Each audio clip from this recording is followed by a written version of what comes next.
Bonjour les amis, ici en direct de notre podcast sur Mon fils, mon roi.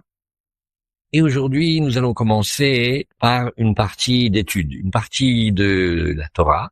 Il va parler justement de la rencontre entre Bathsheba, la maman, et le roi Salomon, Shlomo Amelech, lorsque celui-ci vient d'épouser la fille de Pharaon. C'est le soir de son mariage. Et au lendemain matin, tout Israël attend que le roi donne la clé pour ouvrir le temple, pour ouvrir le Beth Amikdash. Sauf que il se réveille pas. Alors tout Israël est en train de se demander, mais comment on va faire? Qui va oser aller réveiller et prévenir le roi qu'il faut ouvrir le temple? Et nous allons voir ici un passage où on raconte une discussion qu'il y a eu entre la maman et son fils le roi. Et nous commençons l'étude. Voici les paroles de Lemuel, c'est un des noms du roi Salomon. Comment il s'appelle? Lemuel. Lemuel. Oui, il a un nom comme ça. Sa mère a éprouvé, elle a corrigé. Et Amar Rabbi Yochanan, Mishum Rabbi Shimon ben Yochai, voici un enseignement de Rabbi Yochanan, maître d'Eretz Israël, qui a lui-même appris avec Rabbi Shimon bar Yochai. Melamed shekaf oto imo ala hamoud. Sa mère l'a attaché sur un poteau, comme si il allait recevoir une peine de bastonnade, ve'amralo. Ma bari, ma bar bitni, ma bar nedarai. Et elle lui dit, mais qu'est-ce qui se passe avec mon fils? Qu'est-ce qui se passe avec le fruit de mes entrailles? Qu'est-ce qui se passe avec mon vœu? Et elle lui dit comme ça, ma bari, qu'est-ce qui se passe avec mon fils? Akol yodim shavicha yere shamayim. Tu sais dans quel pétrin tu me mets maintenant, mon fils? Tout le monde sait que ton père était un craignant Dieu. Il était un tzaddik. Et Arshav Yomru, maintenant qu'il te voit te comporter comme ça, avec les grands repas, avec le vin, et avec celle-là, oui, qu'est-ce qu'ils vont dire? Yomru imo gamralo. T'as une bonne famille, et le père il est tzaddik. Et qu'est-ce qu'on va dire? Ça vient de la mère, ou ça c'est de sa mère, voilà. Et il a épousé cette Bathsheba. Voilà, à cause d'elle, il y a un fils comme ça qui est sorti. Et ma barbitni. Et qu'est-ce qui se passe avec le fruit de mes entrailles, c'est-à-dire qu'est-ce qui se passe avec ma grossesse quand j'étais enceinte de toi? Kol hanashim shel beit avicha, kevan she mitabrot. Tu sais que toutes les femmes de la maison de ton père, dès qu'elles étaient enceintes, shuvenan rod pnei hamelech, elles ne voyaient plus le roi, ne voyaient plus le visage du roi. Une fois qu'elles étaient enceintes, hop, c'est fini, plus de relation. Vanit dahakti. Et moi, j'ai poussé, venichnasti, je suis rentré, et deshieli ben mezuraz ou melouba. J'ai continué à être en union avec ton père pour que tu sortes bien, avec de la force, et que tu sois pur. Oui. Ou mabar nedarai, et qu'en est-il de mon vœu? Kol nashim shel beit avir, toutes les femmes de la maison de ton père, ayou nodrot, elles faisaient des vœux, et elles disaient que j'ai un fils qui soit apte à régner. Et moi, qu'est-ce que je faisais? Vani nadarti vamarti, mais moi j'ai fait des vœux et j'ai dit, Yeli ben zariz ou memoulé Torah. Moi je voulais un enfant qui soit bien, qui soit apte et qui aime la Torah et qui soit apte à devenir un prophète. Et voilà. Et tu sais aussi, je voulais te parler de quelque chose. Je voulais te dire, ne sois pas comme les rois. Tu sais, les autres rois, mon fils Lemuel, al melachim chatouyaïn, ceux qui boivent du vin, ou les rosanim, et sahar, et qui donnent de l'alcool aux dirigeants. Alors qu'est-ce que ça veut dire? Il dit, regarde, tu sais quoi? Qu'est-ce que tu fais avec ces fréquentations? C'est une mère qui parle à son fils et qui lui dit, mais qui tu fréquentes? Pourquoi tu traînes avec ces rois chez Shotin Yain? Ils boivent du vin au mustakrim et ils deviennent ivres, veomrim, lama lanu el. Qu'est-ce qu'on a à faire de Dieu, nous? Voilà ce que tu fais, toi. Ou les rosanim et shachar, oui. Et mi shekol razeh olam gluim lo, yishte yain vistaker. Toi, tous les secrets du monde, ils ont été dévoilés, ils t'ont été donnés et transmis, et toi maintenant tu bois du vin et tu te saoules. Alors, et aussi, maintenant, le Talmud nous dit, au nom de Rabbi Yitzhak, d'où sait-on que Shlomo Amelech il a fait teshuva et qu'il a écouté et il a reconnu les paroles de sa mère? C'est marqué qui ba'ar anochi meish velo binat adam. Il dit si je me regarde et si je vois ce que je pense de moi, je ne suis même pas un être humain, je ne suis même pas un homme, je suis même pas quelqu'un qui a réussi à prendre d'Adam Arishon, qui a dégringolé à cause de la vigne, à cause du vin, ni de Noach qui a planté une vigne, et on sait ce qui s'est passé après. Et voilà, ça, c'est le fameux passage à propos duquel on a décrété ensemble de travailler sur cette base. Avec un invité d'honneur, évidemment, notre cher Dolly, et avec son parcours, et comme vous avez pu déjà entendre dans les fois précédentes. Ici, on a une mère et on a un fils. Certes, ce fils, c'est un roi. C'est le roi Salomon, le roi Shlomo. Mais on va regarder ensemble et on va essayer, Bezrat Hashem, tous ensemble, de prendre ce passage-là et de voir quels sont les arguments qui ont touché Shlomo. Parce que c'est la seule personne au monde qui a eu le courage d'aller lui parler. Elle a été parlée à son fils. Ah, évidemment, personne n'osait aller lui parler puisque c'était le roi. Tout le monde disait, qui va oser aller réveiller le roi? Alors, la partie secrète de son mariage avec la fille de Pharaon, elle est dans un autre endroit. Mais ici, on va s'attacher ensemble aux paroles. C'est-à-dire que c'est une maman qui lui parle. Vous vous rappelez que les séances précédentes, on a parlé et vous avez établi avec beaucoup de finesse, on vous en remercie, le fait que la maman, elle allait d'abord apprendre les règles de la vie. Elle va montrer à son fils, en lui apprenant que le monde a des règles. On a vu aussi que ces règles, allaient d'abord et avant tout être établies par rapport aux besoins de l'enfant. On parle mamache de la grossesse, on parle de l'accouchement, on parle de l'allaitement, on parle mamache des tout premiers instants de l'homme ici, sur Terre. Qui connaît sa mère. Et sa mère, elle va lui apprendre des règles. Les règles seront d'abord celles qui vont en fonction des besoins de l'enfant. On avait vu, c'est-à-dire, il a faim, il a besoin de manger, il est en dépendance, il faut lui donner à manger. Et petit à petit, on a vu qu'elle allait lui apprendre des règles. On parle ici des règles simples, des règles de la vie. Pas des règles de Torah encore. Des règles simples. Et on a vu aussi qu'on allait essayer de créer un environnement, comme on appelle sécurisé, pour que l'enfant, qui est un grand explorateur, puisse découvrir le monde et faire ses explorations. Alors évidemment, il faudra créer une maison avec de la sécurité, avec de la protection, pour qu'il puisse aller se promener et commencer à visiter le monde sans être confronté à des dangers. Donc il y a une notion de besoin, il y a une notion de protection, il y a une notion de danger. À la lueur de ce travail qui a été déjà produit, alors regardons ici, on l'appelle Yemuel, mais la première des choses, c'est regarde ce que le monde va dire de ta mère. Parce qu'on ne va pas imputer à ton père. Tout le monde sait que David Ameller, ton papa, il est Yireh Shamayim, il craint Dieu. Maintenant, on te voit faire ça. Et ici, le sujet, il est sur, mais qui tu fréquentes? C'est le sujet d'une mère qui s'inquiète des fréquentations de son fils. Il est déjà dans une étape avancée. Qu'est-ce que tu fais avec ces gens-là? Qu'est-ce que tu es là-dedans? Regarde. Oui. Qu'est-ce que tu es, Ma, c'est une question. C'est aussi dans les livres, le nom de l'homme. C'est un des noms de Dieu. Il s'appelle le Shem Ma. Et il a comme valeur numérique 45, les mêmes lettres que Adam. Adam, c'est Ma. Alors, moi, je te pose la question, une question essentielle. Toi, en tant qu'homme, oui, Mabéri, tu es mon fils. Tout le monde sait bien que ton père, il craint Dieu. Et maintenant, tu sais ce qu'ils vont dire? Ben, c'est sa mère qui a entraîné ça. Égal, tes comportements vont être attribués aux défauts de ta mère. Alors, on prend un point, on s'arrête là.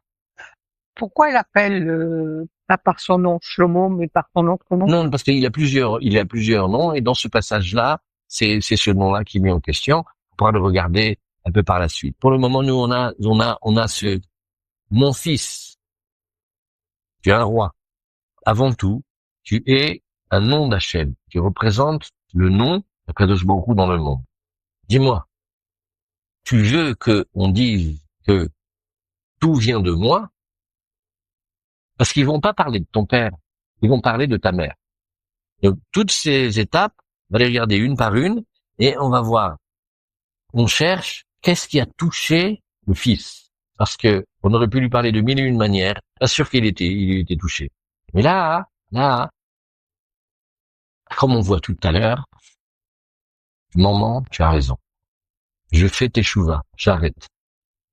Dans la partie cachée de l'histoire qu'on reprendra un peu plus tard, il va se séparer de la fille de Pharaon. Il reste plus avec elle. C'est une mère qui a vu son fils partir, s'éloigner, et elle a su trouver les mots un par un qui ont percuté l'intérieur de l'être profond de son vie a été touché, et il a dit, Nahon, oui, maman, tu as raison. J'arrête. Vous voyez comme on a vu. Elle montre des règles. Des règles, c'est que tes actes, ils sont pleins de sens et de conséquences. Cet acte-là, cette manière que tu as maintenant, m'a béni, mon fils. C'est ça que tu veux être. C'est ça qui tu es. Est-ce que tu es toi-même là-dedans? Voilà ce qu'ils vont dire.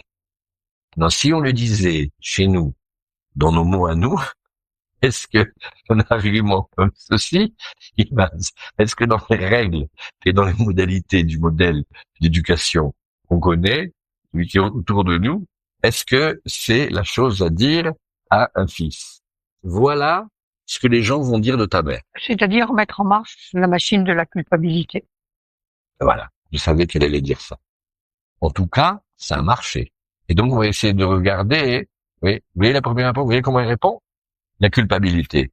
Est-ce que c'est positif ou ça aurait une petite connotation péjorative légèrement? Ah oui. Qu'est-ce que vous dites? On aurait commencé comme ça, nous?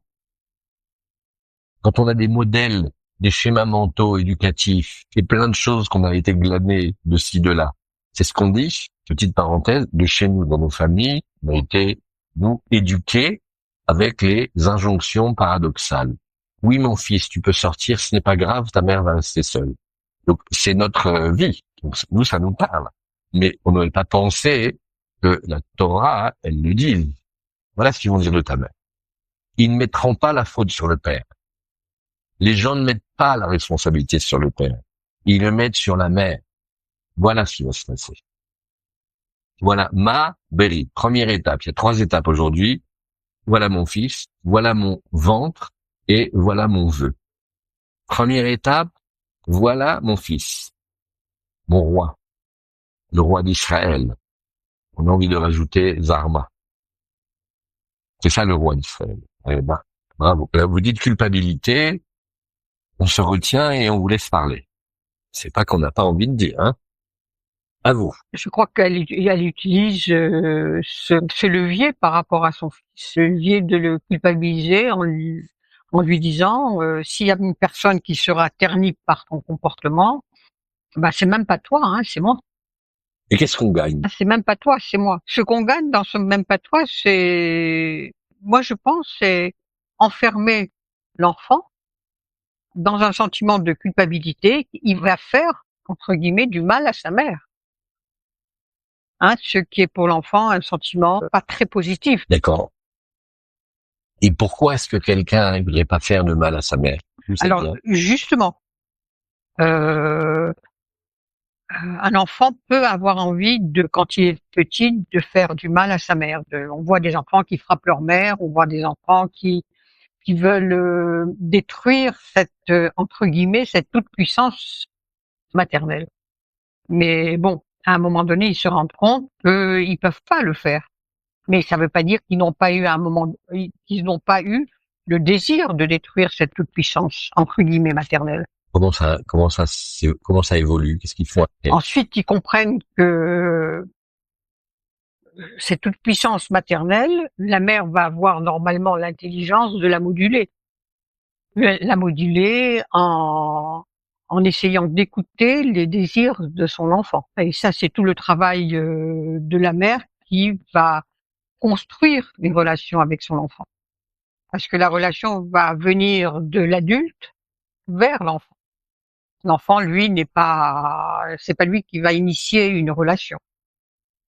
Et le travail de la mère va être précisément de moduler cette toute puissance maternelle tout en gardant l'autorité maternelle. Mmh. C'est ça qui nous intéresse, tout en gardant l'autorité. Est-ce que on peut remarquer ensemble une chose?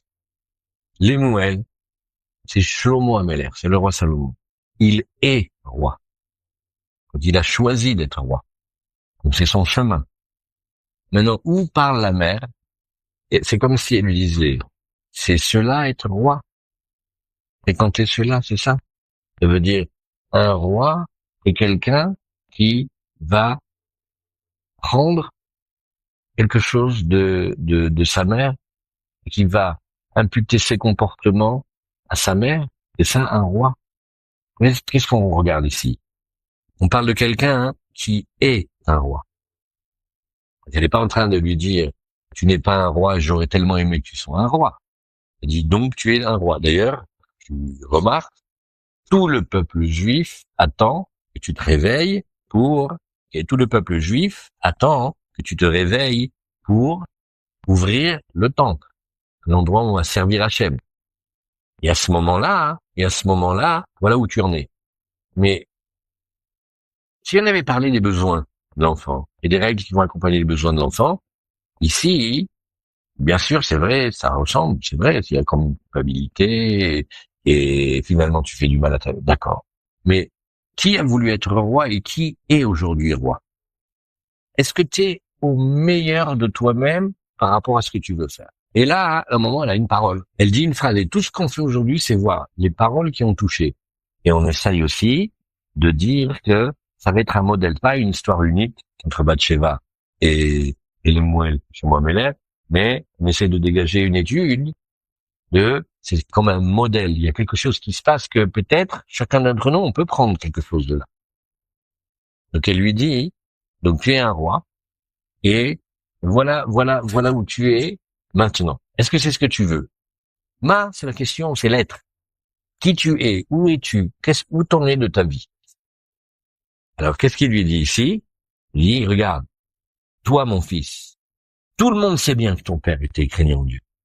Et maintenant, ils vont dire, ta mère, c'est elle qui a entraîné ça. Mais donc, vous vous rappelez comment Bathsheba, on fait un peu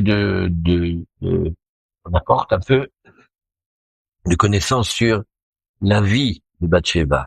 Bathsheba, c'est la véritable épouse de David Amelech. Elle est conçue pour lui depuis les jours de la création. Donc c'est Mamash, la vraie épouse, celle qui convient de David Amelech. Mais leur vie a été une vie difficile, très particulière, où tout le monde a parlé sur leur union. Ils n'ont pas pu vivre ensemble, heureux. Tout le monde a parlé. Tout le monde a fait honte. Et à lui, et à David, et à Bathsheba. Non. Tout ce qu'il y a là-dedans, c'est que il y a les gens qui parlent. Mais non. Les gens qui parlent, j'aurais voulu vous proposer, vous demander votre avis. Est-ce que les gens qui parlent, ça établit une règle du monde? On va d'après votre idée. Au moment, elle va donner des règles, les premières règles de vie. Il y a des règles. Le monde, comme vous avez dit la dernière fois, le monde n'est pas FKR. Le monde, il n'est pas libre et son propriétaire. Il y a quelque chose à faire. Alors maintenant, à l'intérieur de ça, à l'intérieur de ce monde-là qui est pas, tu sais ce qu'on a passé? Oui, tu veux continuer à alimenter ces paroles qui sont orientées contre nous. Nous, ton père et moi, on sait qu'on a fait ce qu'on a fait et on t'a conçu. Mais non, tu veux qu'ils continuent à parler? Alors la question, ceux qui vont parler, c'est une règle du monde aussi? Moi, je pense que ceux qui vont parler, c'est une règle du monde parce que on vit pas seul dans sa bulle. Il y a le social. Tout de suite qui intervient. Le social, il va intervenir. Égal, celui qui va penser, qui peut se permettre de n'avoir rien à faire des autres, il n'est pas dans son mât, il est pas dans il est un homme à l'intérieur d'un monde. Et ce que les gens vont dire, ça oui un sens. Vous avez envie de dire, de toute façon, il faut dire attends, il y en aura tout le temps, et les gens ils vont pas penser ce qu'ils veulent. Moi, je sais que mon cœur est droit, ben, j'en ai rien à faire de ces mille des autres. Eh ben, non. Ici, on voit que non. Parce que Yomrou, ils vont encore parler. En fait, c'est une revendication. Je n'ai rien à faire des autres. Je revendique de ne rien avoir à faire des autres. C'est une revendication que l'homme voudrait avoir. Bon, mais ce n'est qu'une simple revendication. Mais qu'est-ce que vous entendez par revendication? Revendication, ça veut dire je revendique, je me moque de ce que pensent les autres. Voilà. Hein, je revendique de me moquer de ce que pensent les autres.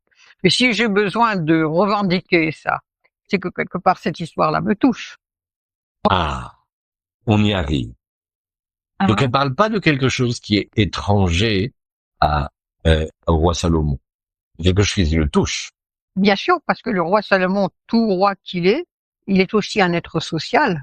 Et il y a beaucoup de dieux qui sont braqués sur lui pour juger de son comportement. Là, on a gagné quelque chose. C'est plus simplement, toi, tu fais ce que tu veux, mais regarde les conséquences que tu as sur ta pauvre mère. Comme on disait, je raccroche et je meurs. Pas seulement ça, mais c'est toi ici. En fait, je parle de toi. Bathsheba, c'est Shlomo Améler. Ça va nous prendre du temps à le produire, à le dire bien, mais elle n'est pas du tout étrangère. Tout comme la maman et le bébé, c'est quand même deux êtres qui sont incroyablement liés. C'est même stupéfiant. Et pendant toute la première partie de la vie de l'homme, il est à l'intérieur de sa maman.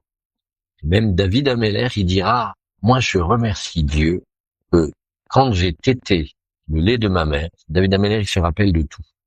De son adolescence, de son enfance, de sa pré-enfance, et même bien avant. Et il dit, je voudrais remercier Dieu que là où j'ai tété, c'était l'endroit du cœur de ma maman. Là, quand je tétais, j'entendais son cœur.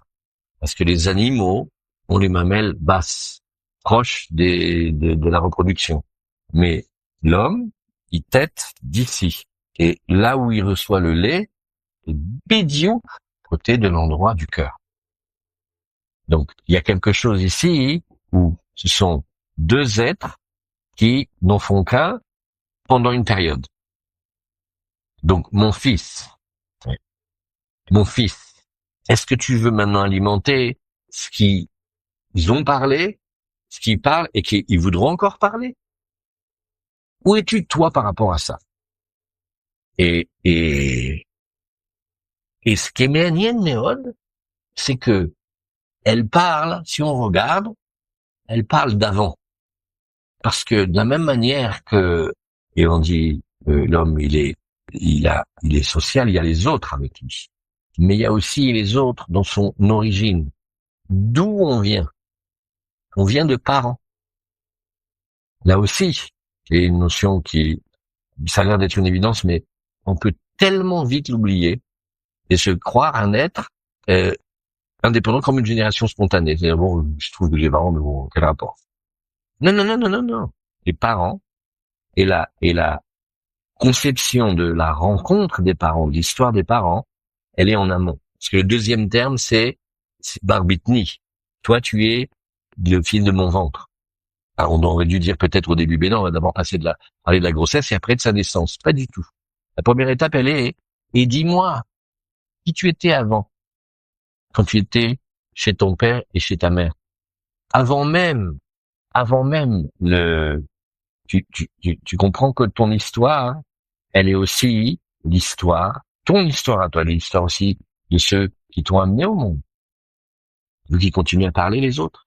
Donc on voit qu'il y a ici ces autres-là, dont on ne peut pas se passer, mais qui vont pouvoir avoir comme un droit de regard sur la vie et l'aventure et le récit des parents. C'est incroyable, ça. C'est ça qu'elle lui parle.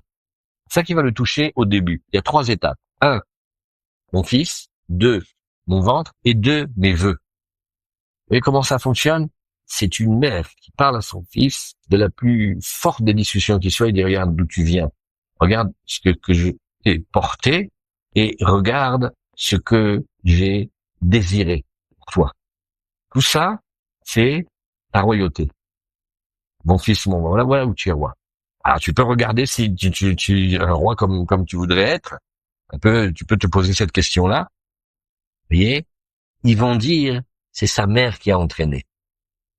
C'est vrai que finalement, quand on voit, dites-moi ce que vous en pensez. On voit un enfant, on a envie de dire comme ils disent la pomme n'est pas tombée loin de l'arbre. Hein. C'est-à-dire, en fait, on va imputer des choix de vie, de comportement, d'où il vient. Mhm. Maintenant, ici, Zévézé Gorem, il y a un père, une mère. Comment on dit, il y a 3 associés pour faire un bébé. Il y a Kadosh Baruch Hu, et le père et la mère. Il y a le père et la mère, et il y a Kadosh Baruch Hu. Maintenant, le père, il va être soigneusement protégé, et on va tout mettre sur le dos de la mère. Et ça, c'est toi. Ah, comment tu vas faire avec ça? Ça, c'est la première étape. Maintenant, c'est juste pour poser les jalons de notre échange.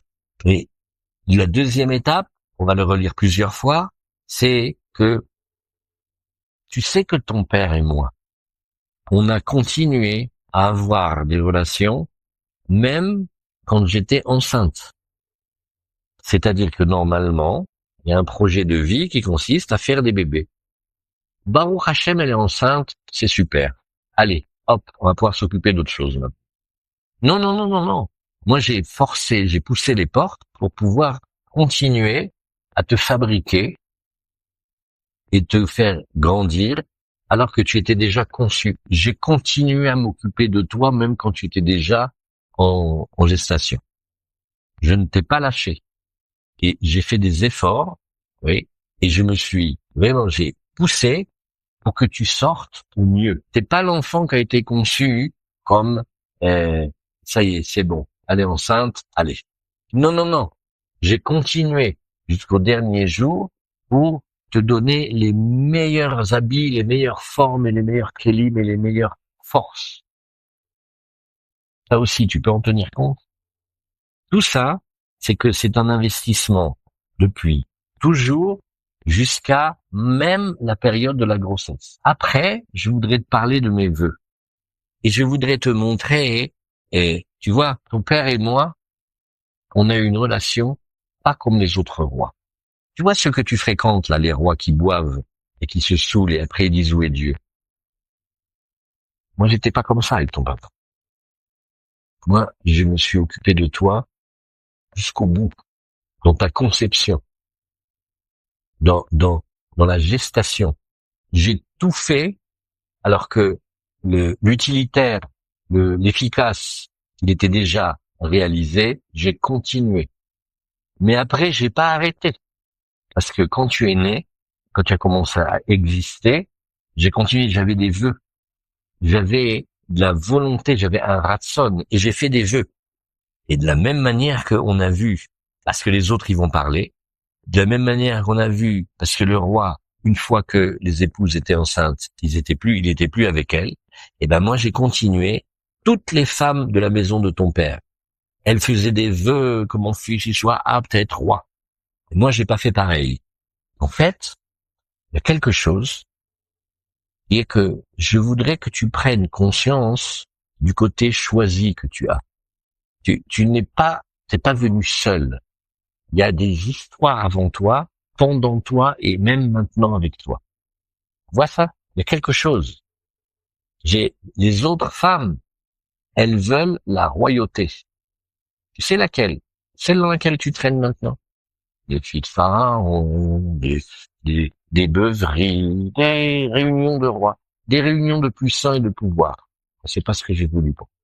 Moi, j'ai prié, j'ai fait des vœux, j'ai donné de moi-même que je voudrais avoir un fils zariz, un fils qui est rapide, qui est intéressé et rempli de Torah et apte à peut-être un jour devenir un prophète. Voilà ce que j'ai voulu, moi. Et tout ça, je voudrais te le présenter et que tu te poses cette question du ma, qui est ma question, mais qui est ton être en vérité. C'est ça, un roi? Il se pose. Hein, c'est ça? Et c'est comme ça que tu envisages ta royauté, ça veut dire c'est comme ça que tu envisages ton être? Dis-moi, réponds-moi. Alors on prend maintenant ces 3 étapes. Comment vous voyez ces 3 étapes? En fait, si elle désire avoir un fils, pas dans la royauté, c'est-à-dire qui s'occupe des affaires courantes et immédiates, elle veut avoir un fils prophète. C'est-à-dire un fils qui est capable de projeter et de se projeter et de projeter son peuple dans un projet d'avenir. T'attends, hein? Oui. Hein, et c'est très différent. Comment on dirait chez nous, cette différence, vous voyez que le gars, il y a un clivage entre, je dirais, deux modèles. Tu sais que mon fils, c'est très bien ce que les gens pensent de ton père et ce que les autres disent. Et une des règles, c'est que tu vas être en choix. Tu vas être en choix permanent. Tu vas être dans le choix de donner une place et honorer ton père et ta mère, ou tu vas être dans ceux qui vont parler sur ta mère. Après, tu vas être dans ceux qui ont, hop, ça y est, l'enfant est parti, il est bien lancé, ça y est, il y a une grossesse, c'est celles qui vont continuer à avoir une vraie relation avec leur père pour mettre au monde cet enfant. Et après, tu vas choisir entre ceux qui ont voulu la royauté pour l'affaire courante ou ceux qui ont un projet de prophétie. Ils ont un projet. Où veux-tu être? Chacun de ces trois arguments, ou ces trois arguments cumulés, vont faire dire au maître du Talmud que, en fait, il est revenu. Et il a reconnu à sa mère. Maintenant, avec ça, on met un point pour aujourd'hui. On saura que toute la fin de tout ce que l'on appelle Eshet Ha'il, qui est tellement connu et développé dans le Klal Yisraël quand on est dans le Shabbat, à chanter Eshet Ha'il, c'est une parole de Torah que le roi Salomon, il a dit pour Bathsheba, pour sa mère. Et il lui redonne. C'est-à-dire que dans la suite de notre travail, on prendra le temps, Ezrat Hashem, Hashem nous donne la force, de reprendre aussi Eshet Ha'il et de voir pratiquement verset après verset comment il a reconnu. Comme ce que vous avez dit tout à l'heure. Au début, il peut s'opposer à sa mère. La mère va aller contre ses volontés. Donc, il va même être peut-être agressif, etc. Mais après, plus tard, va reconnaître et il va voir que il a de la hoda'a. Il va reconnaître et remercier. Toda ima. C'est-à-dire, mon roi, mon fils, ou mon fils, mon roi, c'est pour arriver à dire merci, maman, je reconnais. Voilà le programme de notre suite de ce petit passage entre nous.